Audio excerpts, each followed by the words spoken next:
السلام عليكم، عاملين ايه؟ النهارده هكلمكم على قصة من اغرب القصص في التاريخ.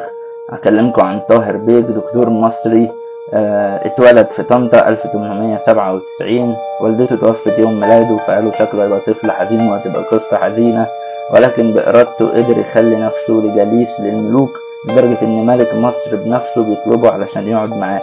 عمل ايه دكتور طاهر بيك؟ خليك معايا وانا هفهمك كل حاجة. دكتور طاهر بيك بعد ما اتولد في طنطا سافر مع والده لليونان، وهناك درس الطب. بعد ما درس الطب بدأ يدرس جسمه، ويدرس نقاط القوة والضعف، ويدرس المراكز العصبية في جسمه.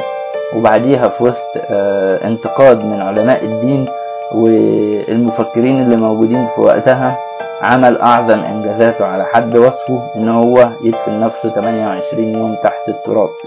دفن نفسه 28 يوم تحت التراب، جمع كل العلماء، خلاهم يدرسوا الظروف كلها، سواء